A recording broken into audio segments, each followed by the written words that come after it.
మీ ఘనమైన శ్రేష్టమైన నామానికి కృతజ్ఞతాస్తుతులు చెల్లిస్తున్నాము తండ్రి. ఈ యొక్క సమయంలో తండ్రి మమ్మల్ని మీ కృపలో జ్ఞాపకము చేసుకొని సజీవుల లెక్కలో ఉంచి తండ్రి మంచి ఆరోగ్యమును ఆయుష్ను మాకు అనుగ్రహించి మీ పాద సన్నిధికి వచ్చి నాయన మిమ్మల్ని ఆరాధించడానికి మీరు చూపించినటువంటి ఈ కృపను బట్టి మీకు కృతజ్ఞతాస్తుతులు చెల్లిస్తున్నాము తండ్రి. ఈ యొక్క సమయంలోనైనా ఇది వరకు పాటలు పాడి మిమ్మల్ని మహిమపరచడానికి మాకు చూపిన ఈ కృపను బట్టి మీకు కృతజ్ఞతాస్తుతులు చెల్లిస్తున్నాము తండ్రి. అదేవిధంగా తండ్రి మా ఆత్మీయ జీవితానికి కావలసినటువంటి కొన్ని విలువైనటువంటి మీ లేఖనాలను తండ్రి మేము ఆలోచిస్తూ ఉండగా లేఖనముల ద్వారా నాతోనూ మా అందరితోనూ మీరు మాట్లాడండి. మీ సత్యమైనటువంటి మాటలు సరిగా విభజించి చెప్పే సమయోచితమైనటువంటి జ్ఞానము నాకు అనుగ్రహించండి. వింటున్నటువంటి మీ పిల్లలు తండ్రి వినగలిగే చెవులు, గ్రహించే మనసును మీరు అనుగ్రహించమని వేడుకొనుచున్నాము తండ్రి. నిలబడినటువంటి నేను తండ్రి సొంత ఆలోచనతో నేను ఏది మాట్లాడకుండా కేవలము తండ్రి మీ పరిశుద్ధాత్మ సహాయాన్ని మాత్రము కోరి తండ్రి నేను మాట్లాడులాగున నాకు మీరే కృప చూపించమని నన్ను నేను తగ్గించుకుంటూ మీ నామాన్ని హెచ్చిస్తూ మా రక్షకుడును మీ ప్రియ కుమారుడునైనా యేసుక్రీస్తు వారి యొక్క నామంలో ఈ చిన్ని ప్రార్థన మిమ్మల్ని అడిగి వేడుకొనుచున్నాం మా కన్న తండ్రి. ఆమేన్. మనందరి తండ్రి అయిన దేవునికి యేసుక్రీస్తు వారి యొక్క నామంలో నా హృదయపూర్వకమైన కృతజ్ఞతాస్తుతులు ముందుగా వారికి చెల్లించుచు మరి వేదిక మీద ఉన్నటువంటి ముఖ్య వాక్యోపదేశకులు మరి ఇమానుయేల్ పాస్టర్ గారికి కూడా నా హృదయపూర్వకమైన శుభాభివందనములు తెలియజేస్తున్నాను. చేరి వచ్చిన మీ అందరికీ కూడా నా ప్రత్యేకమైన వందనములు తెలియజేస్తున్నాను. కొద్దిసేపు దేవుని యొక్క విలువైనటువంటి మాటలు జాగ్రత్తగా మనము ఆలోచన చేద్దాం. మరి ఈ డిసెంబర్ మాసం అంతా కూడా క్రీస్తు వారి యొక్క జన్మదినాన్ని పురస్కరించుకొని ఈ డిసెంబర్ మాసం అంతా కూడా పండగ వాతావరణం అనేది ప్రపంచమంతా మనకు కనబడుతూ ఉంటుంది. మరి ప్రపంచం అంతా కూడా క్రిస్మస్ని జరుపుకుంటుంది. యేసుక్రీస్తు వారు పుట్టిన దినమని పండగగా నెల అంతా కూడా జరుపుకోవడం అనేది మనం అనేక ప్రాంతాలలో చూస్తున్నాము. అలాగే అనేక దేశాలలో చూస్తున్నాము. ఒక్క మాటలో చెప్పాలంటే ప్రపంచమంతా జరుపుకునే పండగ ఏదైనా ఉంది అని అంటే అది యేసుక్రీస్తు వారి యొక్క జన్మదినాన్ని పురస్కరించుకొని ప్రపంచమంతా సంతోషిస్తుంది. ప్రేమన్న దేవుని వల్ల అసలు ప్రపంచమంతా ఎందుకు చేసుకోవాలి పండగ? ఆలోచన చేయండి కాస్త. మీ ఇంట్లో ఎవరిదైనా బర్త్డే ఉందనుకోండి, ఊరంతా చేసుకుంటారా? ఎవరు చేసుకుంటారు? మీ కుటుంబంలో ఎవరిదో, మీ బాబుదో మీ పాపదో బర్త్డే ఉంటే మీ కుటుంబం అంతా కూడా కలిసి ఆ యొక్క బాబుదో పాపదో బర్త్డేని మీరు జరిగిస్తారు. మహా అంటే మీకు కావలసిన వారిని పిలిపించుకొని బర్త్డే సందర్భాన్ని మీరు ఆనందంతో జరిగించుకుంటుంటారు.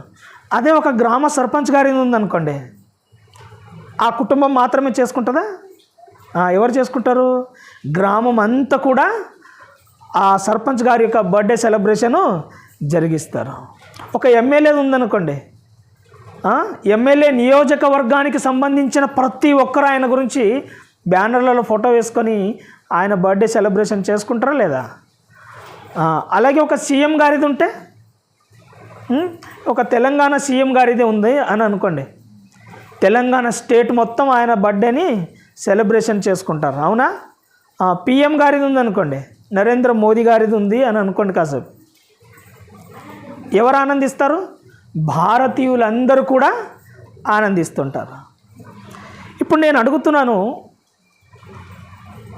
కుటుంబంలో ఎవరిదైనా ఉంటే కుటుంబం ఆనందిస్తుంది, గ్రామంలో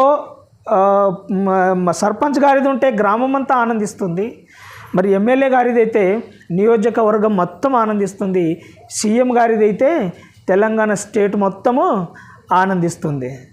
అదే నరేంద్ర మోదీ గారిది అయితే మన భారతదేశం అంతా ఆనందంగా తన బర్త్డే సెలబ్రేషను జరుపుకుంటుంది. ఇప్పుడు నేను అడుగుతున్నాను, ఎక్కడో చిన్న గ్రామంలో యేసుక్రీస్తు వారు ఎక్కడ పుట్టారు? ఎక్కడమ్మా? బెత్లెహేంలో. ఎక్కడో చిన్న గ్రామంలో ఆయన పుడితే ప్రపంచమంతా ఎందుకు జరుపుకుంటుంది ఆయన పండగ? ప్రపంచం అంతా కూడా ఎందుకు ఆయన బర్త్డే సెలబ్రేషన్ జరుపుకుంటుంది? ఆయన ఏమైనా గొప్ప వారి ఇంట్లో పుట్టాడా? ఏమైనా ఆస్తి ఐశ్వర్యములు కలిగి ఈ లోకంలోనికి ఏమైనా వచ్చాడా ఆయన? ఆయన పుట్టుకను గురించి మనం ఆలోచిస్తే ఎక్కడ పుట్టాడని మనం చదువుకుంటాం. సత్రములో స్థలము లేనందున పశువుల పాకలో తొట్టెలో పరుండబెట్టిరి అని మనం చదువుకుంటాం. అవునా? అంటే ఆయన పుట్టుకలో మనకు కనిపిస్తుంది ఏంటిది? వారి తల్లిదండ్రులు ఎలా కనబడుతున్నారు? మనకు ఐశ్వర్యవంతులుగా కనబడుతున్నారా? పేదవారిగానే. మరి అంత పేదరికమైనటువంటి కుటుంబంలో పుట్టినటువంటి ఈయన ప్రపంచం అంతా కూడా ఆయన బర్త్డే సెలబ్రేషన్ చేసుకునేంతగా ఎందుకు ప్రతి ఒక్కరి హృదయాన్ని గెలిచాడు ఆయన? ఆలోచన చేయండి కాస్త. కాబట్టి ఇప్పుడు గాంధీ జయంతి మనం జరుపుకుంటాం. గాంధీ జయంతి జరుపుకున్నప్పుడు ఎందుకు గాంధీ జయంతి జరుపుకుంటాం చెప్పండి? బ్రిటిష్ వారి చేతిలో నుంచి ఇదిగో స్వతంత్రులుగా మనల్ని చేయడానికి పోరాడి ఇదిగో ఒక మహనీయుడిగా మహాత్మా గాంధీజీ గారి యొక్క జయంతిని మనము జరుపుకుంటాం. అవునా కదా? అయితే అదే అడుగుతున్నాను. ఇప్పుడు మరి యేసుక్రీస్తు వారు ఈ ప్రపంచమంతటికి ఎలా ప్రభావితం చేశారు? ఆయన ఎలా ప్రభావితం చేశారు? మీరు ఎప్పుడూ చదువుకునే మాటలోనే ఉంది. ప్రపంచం అంతా కూడా ఎందుకు జరుపుకుంటుంది క్రిస్మస్ పండుగ అనేది మీరు చదువుకుంటున్నటువంటి ప్రతి సంవత్సరం చదివే మాటలోనే ఉంది. ఒక్కసారి లూకాసు వార్త చూడండి. లూకాసు వార్త 2వ అధ్యాయము 10వ వచనం చూద్దాం జాగ్రత్తగా. అయితే ఆ దూత భయపడకుడి అన్నది చూడండి. దూత భయపడకుడి అని ఎవరితో అంటుంది? అమ్మ ఎవరితో అంటుంది? గొర్రెల కాపరులతో అంటుంది. భయపడకుడి అని అన్నది అంటే భయపడే సంగతి ఏమైనా తీసుకొచ్చిందా? ఆలోచన చేయండి. ఇప్పుడు మీరు కూడా అప్పుడప్పుడు ఎవరి దగ్గరకైనా వెళ్ళి సందర్భాన్ని బట్టి నేను ఒక విషయం చెప్తా భయపడకు అని అంటారా? అనరా? అంటారు. ఎందుకని? సంతోషకరమైన వార్త వారి దగ్గరకు మీరు తీసుకెళ్ళి భయపడకండి అని అంటారా? మరి దూత తీసుకొచ్చిన వార్త ఏ వార్త? అది ఏ వార్త తీసుకొచ్చింది? సంతోషకరమైన వార్తనే తీసుకొచ్చింది కదా. మరి భయపడకండి అని ఎందుకు అంటుంది? ఆలోచన చేయండి కాస్త. చదువుదాం, ఆలోచన చేద్దాం. అయితే ఆ దూత భయపడకుడి, ఇదిగో ప్రజలందరికీ అన్నదా కొందరికి అన్నదా? ప్రపంచంలో ఉన్న అందరు క్రిస్మస్ జరుపుకుంటున్నారా? క్రైస్తవులు మాత్రమే జరుపుకుంటున్నారా? చూసారా? ప్రపంచమంతా ఎందుకు క్రిస్మస్ జరుపుకుంటుందంటే ఆ దూత తీసుకొచ్చిన వార్త ఏంటో తెలుసా? క్రైస్తవులకు మాత్రమే కాదు అది తీసుకొచ్చిన వార్త. ఎవరికట? ప్రజలందరికీ.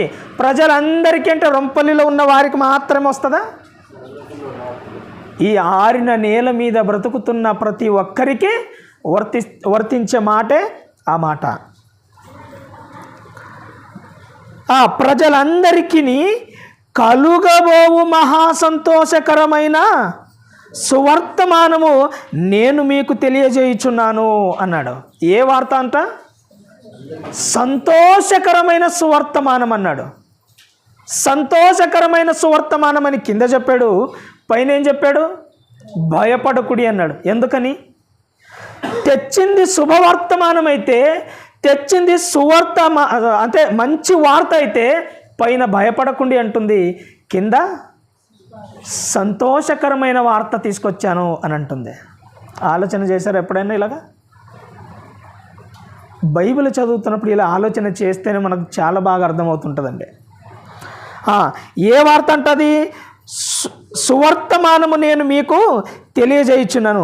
ఏ సువర్తమానము అని అడిగితే 11వ వచనములు చెబుతుంది దూత, దావీదు పట్టణమందు నేడు రక్షకుడు మీ కొరకు పుట్టి ఉన్నాడు. ఎవరు పుట్టి ఉన్నారు? ఎవరమ్మా? గట్టిగా చెప్పాలి అందరు. ఎవరు పుట్టి ఉన్నారు? రక్షకుడు పుట్టి ఉన్నాడు. ఇప్పుడు నేను అడుగుతున్నాను, రక్షకుని అవసరత ఎప్పుడు ఏర్పడుతుంది? రక్షకుని యొక్క అవసరత ఎప్పుడు ఏర్పడుతుంది? ఆపదలో ఉన్నప్పుడు. ఇప్పుడు దూత తెచ్చిన వార్త ఏ వార్త? సంతోషకరమైన వార్త. ఎందుకు సంతోషకరమైన వార్త అయింది ఇది? ఇప్పుడు నేను అడుగుతున్నాను, మీరు దారిలో వెళ్తూ ఉన్నారు, యాక్సిడెంట్ అయింది, రక్తపు మడుగులో గిలగిల గిలగిల కొట్టుకుంటున్నారు. అప్పుడు అటుగా వెళుతున్నటువంటి ఒక ఆయన చూసి మిమ్మల్ని రక్షించడానికి వచ్చాడు అనుకోండి, మీరు సంతోషపడతారా, దుఃఖపడతారా? సంతోషం అంటే నవ్వడం అనుకుంటున్నారా? సంతోషం అంటే చాలా బాగా ఉండడం అనుకుంటున్నారా? మరి రక్తపు మడుగులో పడి గిలగిల కొట్టుకుంటున్నటువంటి నాకు ఎలా సంతోషం కలుగుతుంది బ్రదర్ అని మీకు ఆలోచన రావట్లేదా? ఇప్పుడు ఆయనకు కావాల్సింది ఏంటి? రక్తపు మడుగులో కొట్టుకుంటున్నటువంటి ఆయనకు కావాల్సింది ఏంటి? రక్షణ. ఆ రక్షణ కావాలని కోరుకుంటున్నటువంటి ఆ వ్యక్తి దగ్గరికి ఎవరు వచ్చారు? కాపాడే ఒక వ్యక్తి వస్తే ఆ పేషెంట్ లేదా ఆ గిలగిల కొట్టుకుంటున్నటువంటి ఆ వ్యక్తికి ఏం కలుగుతుంది? సంతోషం కలుగుతుంది. ఆహా, నాకు కాపాడడానికి ఒక వ్యక్తి వచ్చాడు. ఇప్పుడు ఈయన అంబులెన్స్కి ఫోన్ చేస్తాడు, పిలిపిస్తాడు, ఆ అంబులెన్స్ను తీసుకొని నన్ను హాస్పిటల్కి తీసుకెళ్ళి నాకు బాగు చేయిస్తాడు అన్నటువంటి ఒక సంతోషం మనకు ఉంటుందా ఉండదా? ఇది సంతోషమా కాదా? ఆ క్షణంలో మీకు రక్తం కారిపోతున్నా, ఆ క్షణంలో మీకు కన్నీళ్లు కారుతున్నా, ఆ క్షణంలో మీకు తెలియకుండానే అది మీకు సంతోషకరమైన వార్తనా కాదా? అవునా? రైట్. ఇప్పుడు దూత చెప్తుంది, దావీదు పట్టణమందు నేడు రక్షకుడు మీ కొరకు పుట్టి ఉన్నాడు, ఈయన ప్రభు అయిన క్రీస్తు యేసు. ఇప్పుడు నేను అడుగుతున్నాను, దూత తీసుకొచ్చినటువంటి వార్తలో మనకు రెండు కనబడుతున్నాయి. ఏంటి? భయపడకుడి అని అన్నది మొదట. రెండోది, మీకు సంతోషకరమైన వార్త తీసుకొని వచ్చాను అని చెప్పింది. మూడోది, మీ కొరకు ఎవరు పుట్టారని చెప్పింది? రక్షకుడు పుట్టాడు అని చెప్పింది. అసలు ఇప్పుడు రక్షకుని అవసరత ఎప్పుడు అవసరం అవుతుంది మనకనంటే, మనం అందరము ఆలోచించిన మాట, మనం అందరం చెప్పిన మాట, ఆపదలో ఉన్న వారికి, ప్రమాదంలో ఉన్న వారికి ఎవరు అవసరమమ్మా? రక్షకుడు అవసరం. ఇప్పుడు నేను అడుగుతున్నాను, ఎవరు ప్రమాదంలో ఉన్నారు? ఎవరు ప్రమాదంలో ఉన్నారు? మీరు ప్రమాదంలో ఉన్నారా? బాప్తిస్మం తీసుకున్నవారు ఒక్కసారి చేతులు ఎత్తుతారా? నేను తీసుకున్నాను అని. మీకేం ఫైన్లు ఏమీ వేయట్లేదు, తీసుకున్నారు కదా. ఇప్పుడు నేను మీకు అడుగుతున్నాను, క్రీస్తుని ధరించుకున్న తర్వాత, క్షమించండి, క్రీస్తుని మీరు అంగీకరించక మునుపు ఎక్కడున్నారు? మీరు లోకంలో ఉన్నారా లేదా? రైట్, లోకంలో ఉన్నారు. లోకంలో ఉన్నటువంటి మీరు ఒకరోజు ఒక నిర్ణయానికి వచ్చారు. ఏంటది?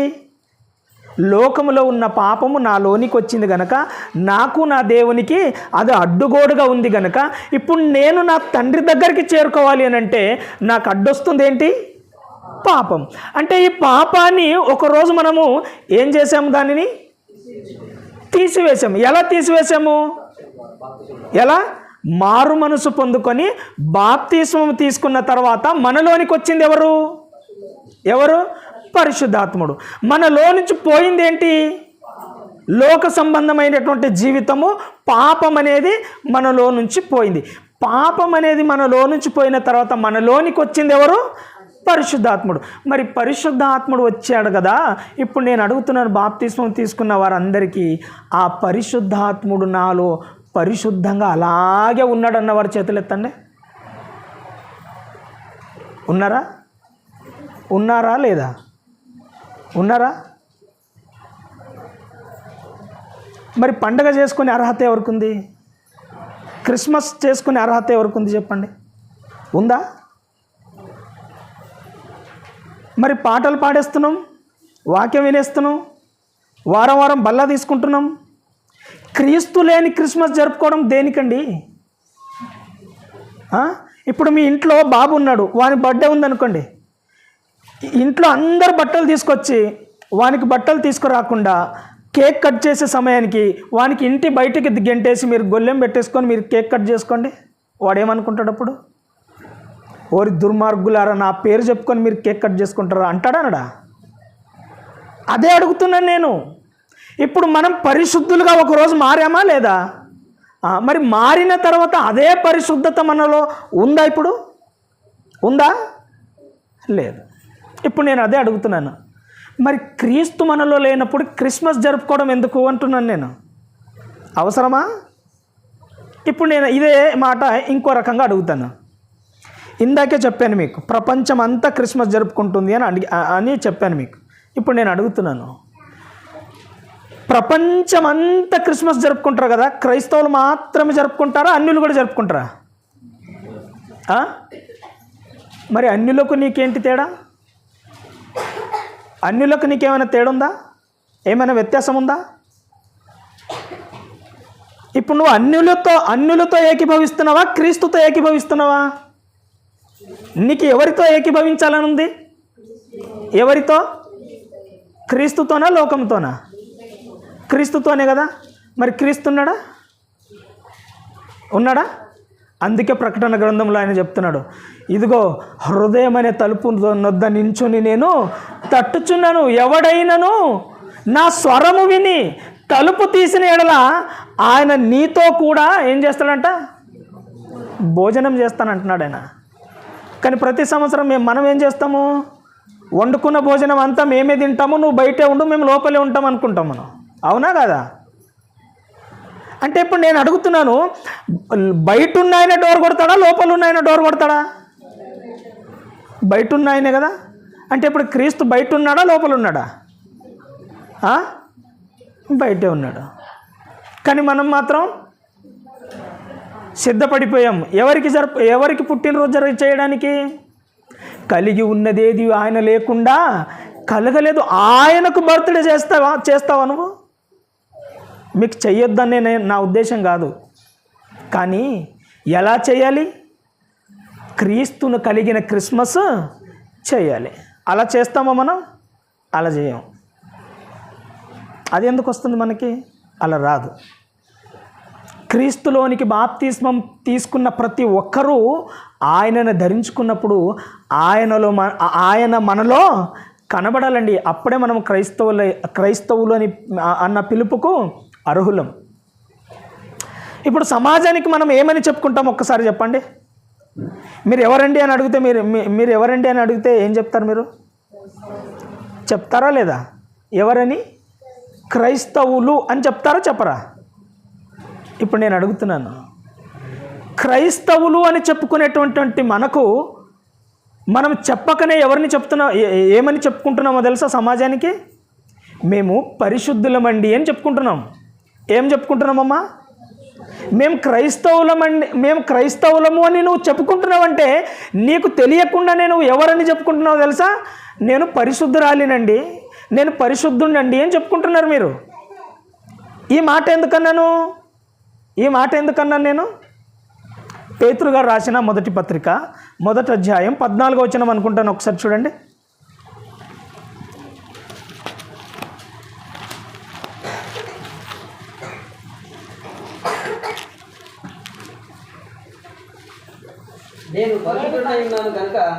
ఎవరట? నేను పరిశుద్ధుడనై ఉన్నాను గనుక. ఎవరికంటండి ఇది? ఆయన ఎలా ఉన్నాడంట? పరిశుద్ధుడై ఉన్నాడు. మనల్ని ఎలా ఉండమంటున్నాడు ఆయన? మరి ఒకప్పుడు ఏమయ్యాం? మనము పరిశుద్ధులయ్యామా లేదా? మరి అదే పరిశుద్ధ ఇప్పటికీ కాపాడుకుని ఉన్నామా? లేదు. ఇప్పుడు చివరిగా ఇంకొక మాట అడుగుతున్నాను మీకు. చనిపోయిన తర్వాత నాకు పరలోకం కావాలి అన్నటువంటి ఆలోచన, ఆశయం ఎంతమందికి ఉందని చెప్పండి ఒకసారి. ఎంతమందికి ఉంది? అందరికి ఉందా? అందరికీ. ఇప్పుడు అడుగుతున్నాను, ఉన్న పళ్ళంగా ఇక్కడికిక్కడే నేను కన్ను మూస్తే పరలోకంలోనే ఉంటాను, లేదంటే భక్తుల గుంపులో ఉంటాను అన్నవారు ఒక్కసారి చేతులు ఎత్తండి.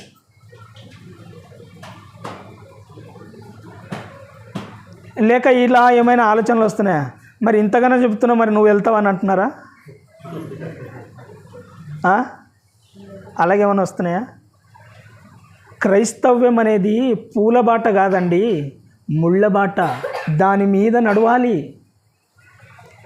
నీవు క్రీస్తుని ధరించుకొని క్రీస్తులా బ్రతికేంత వరకు సమాజం నిన్ను చూసి ఒకరు మారరు.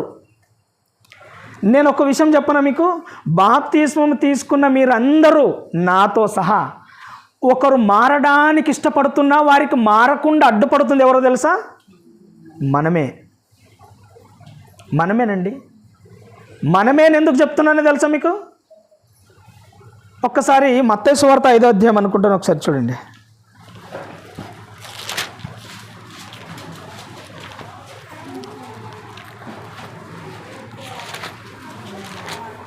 మత్తయి సువార్త 5వ అధ్యాయము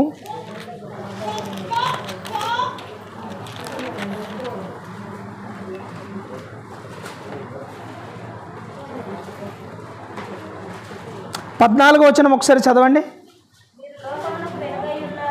మీరు లోకమునకు, మీరు అన్నాడా నేను అన్నాడా? ఆయన ఒక్క సందర్భంలో నేను లోకానికి వెలుగై ఉన్నానన్నాడు. ఆయన వెళ్ళిపోతూ ఏం చెప్పాడు? మరలా మీరు లోకానికి వెలుగై ఉన్నారు అని చెప్తున్నాడు. ఇప్పుడు రాత్రి కాగానే ఆ వీధి చివరన ఒక స్తంభం ఉంది. దానికి ఏం వెలుగుతుంది? ఆ వెలుగు ఎంతమందికి ఇస్తుంది చెప్పండి? ఎంతమందికి ఇస్తుంది ఆ వెలుగు? ఆ దారిన పోయే ప్రతి ఒక్కరికి ఆ వెలుగు ఇస్తుందా, ఇవ్వట్లేదా? లేక మంచివారికి ఇస్తుంది, చెడ్డవారికి ఇవ్వట్లేదా? అందరికి ఇస్తుందా? అయితే మనం వెలుగు సంబంధులమా, చీకటి సంబంధులమా? పోనీ మీరు ఏ సంబంధులు నేను చెప్పనా? మీరు ఏ సంబంధులు చెప్పనా? వాక్యంతోనే, నేను నా సొంత మాటలు ఏం చెప్పను. అదే మత్తయి సువార్తలో 5వ అధ్యాయం 45వ వచనం చూడండి ఒకసారి. ఆయన చెడ్డవారి మీదను మంచివారి మీదను తన సూర్యుని ఉదయింపచేసి నీతిమంతుల మీదను అనీతిమంతుల మీదను వర్షము కురిపించు. ఈ మాట చదివితే మీకు ఏమైనా అర్థమైందా? ఏమర్థమైంది మీకు? ఆయన ఏందంట? మంచివారి మీదను చెడ్డవారి మీదను తన సూర్యుని ఉదయింపజేస్తున్నాడు. మంచివారి మీదను చెడ్డవారి మీదను వర్షమును. అవునా కదా? ఆయన మంచివారికి ఒకలా చెడ్డవారికి ఒకలా చూస్తున్నాడా? సమానంగానే చూస్తున్నాడు. కాకపోతే వారి మార్పు ఎదురు చూస్తున్నాడు. ఇప్పుడు నేను అడుగుతున్నాను, ఈ వచనం మనకేమర్థమైంది? మనం ఎలాంటి వాళ్ళమో తెలుసా? బాప్తిస్మం తీసుకున్నా సరే మనం ఎలాంటి వారమో తెలుసా? నేను మంచోళ్ళకే మంచోని, చెడ్డోళ్ళకు. ఇది దేవుని తత్వమా? ఇది వెలుగు సంబంధమా? ఆలోచన చేయండి ఒకసారి. మనం ఎలా ఉన్నాం? మనం వెలుగుతున్నామా, ఆరిపోతున్నామా? అంటే ఒకరి ముందు వెలుగుతాము, ఒకరి ముందు ఆరిపోతుంటాం. ఆరిపోయే దీపానికి వెలుగు ఎక్కువ అంట. మీరు అప్పుడప్పుడు చూసారో లేదో, క్యాండిల్ పెట్టినప్పుడు ఒకలా వెలుగుతుంది, ఒకలా వెలుగిస్తుంటుంది. అది ఆరిపోయే సమయానికి ఇంకెక్కువ ఇస్తుంటుంది. ఎందుకు? నేను ఆరిపోతున్నాను అని చెప్తుంది అది. మనం కూడా ఈరోజు సమాజంలో అలాగే ఉన్నాం. అనేకులు మారాలనుకుంటున్నారు, కానీ మన నోటి ద్వారానో, మన మాట ద్వారానో, మన చూపుల ద్వారానో, మన తలంపుల ద్వారానో, మన ప్రవర్తన ద్వారానో వారు మారలేకపోతున్నారు. తెలుసా? ఎందుకో తెలుసా? సమాజం పక్కన పెట్టండి. ఇంట్లో భార్య చర్చికి వచ్చింది అనుకోండి, భర్తకు చెప్తుంటుంది బుద్ధి, అయ్యా నువ్వు చర్చికి రా, వాక్యం విను అని చెప్తుంటుంది. అప్పుడు భర్త ఏమంటాడు? వెంటనే ఫస్ట్ నువ్వైనా మార్. ఎందుకన్నాడా మాట? నువ్వు చర్చికి వెళ్తున్నావు బాగానే ఉంది, నువ్వు వాక్యం చదువుతున్నావు బాగానే ఉంది, ప్రార్థన చేస్తున్నావు బాగానే ఉంది, నీ నోటిని మాత్రం కంట్రోల్లో ఉంచుకోవట్లేదే, అది ఉంచుకో, తర్వాత నాతో మాట్లాడదు కానీ అంటాడు. అంటే నీ భర్తకు అడ్డుగా ఉన్నది ఎవరు?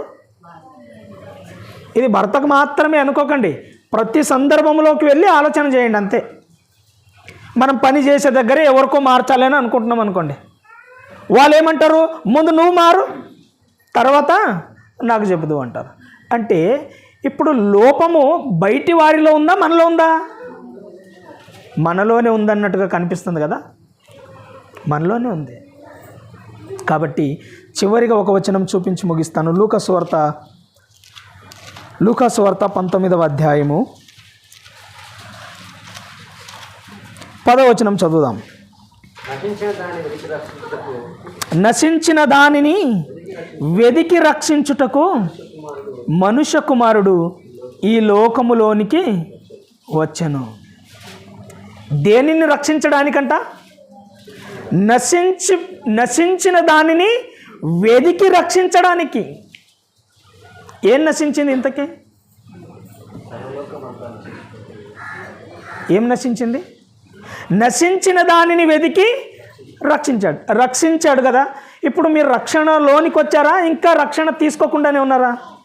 రక్షణ తీసుకున్నారు కదా, అంటే మీరు రక్షింపబడ్డారా లేదా? మరి ఎప్పుడు రక్షించారు మిమ్మల్ని?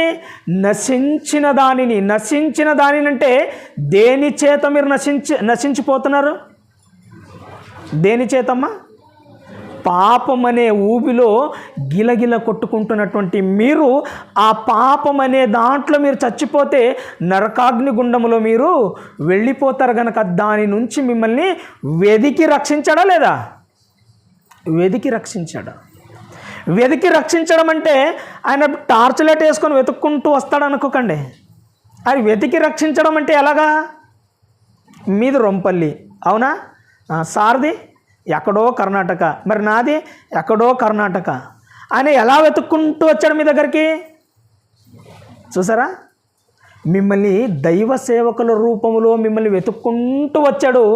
మీలో ఉన్న బలహీనతలన్నీ వాక్యముతో మీతో మాట్లాడి వాటిని తీసివేసి ఆయన మిమ్మల్ని పవిత్రమైన రక్తముతో కడుగుకొని ఇదిగో ఆయన నిత్య జీవం ఇవ్వడానికి మిమ్మల్ని వెదికి రక్షించడానికి లోకానికి ఆయన వచ్చారు.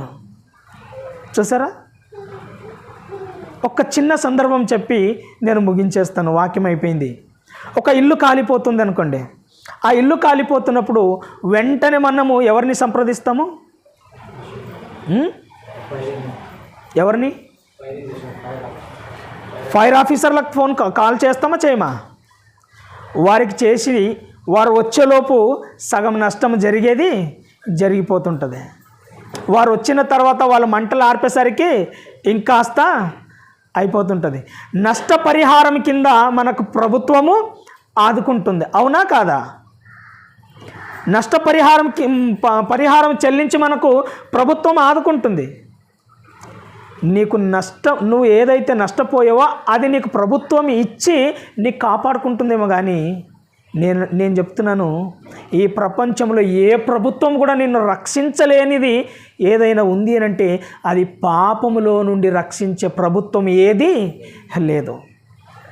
ఈ పాపములో నుంచి రక్షించే ప్రభుత్వం ఏది లేదు కనుకనే ఆయన భూమి మీద తన రాజ్యమును స్థాపించి ఇదిగో ఆయన పరలోకము నుండి ఈ భూమి మీదికి దిగొచ్చి ఇదిగో సర్వమానవుల యొక్క పాపములో నుంచి వారికి విముక్తి కలగడానికి ఆయన తన సర్వ శరీరాన్ని ఇదిగో సిలువలో బలియాగముగా సమర్పించి తన రక్తాన్ని చిందించి ఇదిగో నన్ను తన పవిత్రమైన రక్తములో ఇదిగో కడుగుకొని మనల్ని శుద్ధి చేసుకొని ఇదిగో నిన్ను ఈరోజు తన సంఘములో నిలుపుకున్నాడు. అర్థమైందమ్మా? తన సంఘములో నిలుపుకున్నాడు. ఇప్పుడు సమాజంలో ఉన్న నీవు సంఘములోనికి ఎలా వచ్చావమ్మా? ఆయన నిన్ను వెదికి రక్షించాడు గనక సంఘములో ఉన్నాం. అలా కాదండి, బాప్తిస్మం తీసుకోలేని వాళ్ళు కూడా వచ్చారు, అన్యులు కూడా వచ్చి కూర్చుంటున్నారు అని అనుకోవచ్చు. వారు రావడానికి నువ్వు రావడానికి తేడా తెలీదా? వారు రావడానికి నువ్వు రావడానికి తేడా తెలీదా? కాబట్టి ప్రియమైన దేవుని వర్లారా, మనం వ్యర్థమైనటువంటి మన ఆలోచనలను బట్టి వ్యర్థమైనటువంటి కార్యక్రమాలు పెట్టుకొని వ్యర్థంగా మనం జీవించి మన జీవితాన్ని వ్యర్థంగా గడుపుకొని చనిపోయామనుకోండి, మనకు చివరికి వచ్చేది నిత్య నరకమే తప్ప నిత్య జీవం మనకెవరికి రాదు. మన అందరి నిరీక్షణ ఏంటి? పరలోకం కావాలి, నిత్య జీవం మనము వెళ్ళాలనేదే కదా. మరి ఆ నిత్య జీవం వెళ్ళాలని అనుకున్నటువంటి నీవు ఎందుకు బలహీనపడిపోతున్నావు? ఎందుకు బలహీనంగా ఉంటున్నావు? ఎందుకు నిర్లక్ష్యంగా బ్రతుకుతున్నావు? ఏ సమయాన నువ్వు వెళ్ళిపోతావో తెలీదు. పక్కనే ఉన్న భర్తకు కూడా చెప్పి వెళ్తావో వెళ్ళవో కూడా తెలీదు. పక్కనే ఉన్న భర్త భార్యకు చెప్పకుండానే వెళ్ళిపోతుంటాడు. మరి ఇంత తెలిసిన తర్వాత ఇంతలో కనబడి అంతలో మాయమైపోవు ఆవిరి వంటి వారు, అంటే ఆవిరి అన్నాడు కదా, ఆవిరి లాంటి జీవితం చేతిలో పట్టుకొని మరి ఏ ధైర్యంతో అజాగ్రత్తగా బతుకుతున్నావు చెప్పు? ఏ ధైర్యంతో? ఆలోచన ఉందా ఏమైనా? కాబట్టి క్రిస్మస్ జరుపుకోవడంలో ఏమాత్రం తప్పు లేదు. కానీ క్రీస్తును కలిగిన క్రిస్మస్ జరుపుకుంటే నువ్వు నిత్య జీవానికి వెళ్తావు. ఆయన ఆరాధింపబడతాడు. నిన్ను బట్టి నన్ను బట్టి అనేకులు దేవుని స్తుతించే విధంగా మనం భూమి మీద బ్రతకాలి తప్ప మన ఇష్టానుసారంగా బ్రతికి దేవుని నామాన్ని దూషించే వారిగా మనం ఉండకూడదని ఈ సమయంలో వాక్యముతో నన్ను నేను హెచ్చరించుకుంటూ మిమ్మల్ని ఈ వాక్యంతో హెచ్చరిస్తూ ఈ మాటలు ముగిస్తున్నాను. చిన్న ప్రార్థన చేసుకుందాం. మహోన్నతుడా, మహాగణుడా, పరలోకమందున్న మా కన్న తండ్రి, మీ ఘనమైన శ్రేష్టమైన నామానికి కృతజ్ఞతాస్తుతులు చెల్లిస్తున్నాను.